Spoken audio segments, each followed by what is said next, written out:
in the chylocabinoid, right? Chylocabinoid. Chylobinoid, yeah. Chylobinoid. Yep. That combination. What is it that the magnesium is doing? How does the magnesium interface with the CBDA to provide the benefits? And maybe it'd be good to just mention what are the differentiating benefits that we could expect from what is the product, the ChyloCap capsule product. Sure. Okay, so CBDA is, in its natural form, is somewhat unstable. And that's something that Raphael Mechoulam recognized as well, and said that was maybe one of the reasons why CBDA had been overlooked in the area of cannabis research and cannabis medicinal properties. So what I recognized was the fact that CBDA was not only a fat solubilizer, or in other words, the technical term for that is surfactant. It was also a good metal chelator. And I mentioned earlier, when this was introduced to me, I recognized the chemistry is really well suited for metal chelation. So magnesium became the way.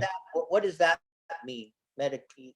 Oh, chelation. I'm sorry. Yeah, chelation means the compound will bind to the metal in multiple modes. There are multiple atoms that can bind to the same metal from the same molecule.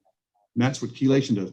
And what that does is imparts like a strength of bond between the compound and metal. So the more atoms they're attached to the metal, the stronger the bond, okay? What that also does is it gives it some properties. It gives it what I call amphiphilic properties. In other words, the compound is going to be soluble in lipids, which makes it more membrane penetrable, but it's also soluble in water, which makes it more available to the membranes after it's ingested. So those amphiphilic properties allows that molecule to be absorbed much more readily than it would be otherwise, okay? Absorption in the body.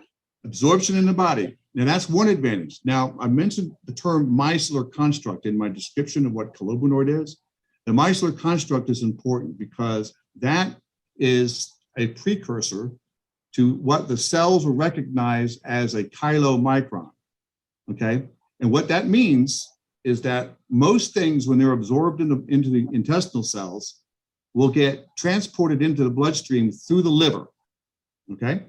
And what happens when it does that is that the compound is highly metabolized. That's the reason why CBD's bioavailability is so pathetic. It's 6%. And a lot of the reason for that is because a lot of it's metabolized by the liver. Well, if you can bypass the liver, which you can do, then you basically have avoided that filtration process. And that's what the micellar construct of cannabinoid does. It's transported into the bloodstream through the lymphatic system, and thereby bypassing liver, bypassing the metabolism, and therefore your bioavailability goes up in that way as well.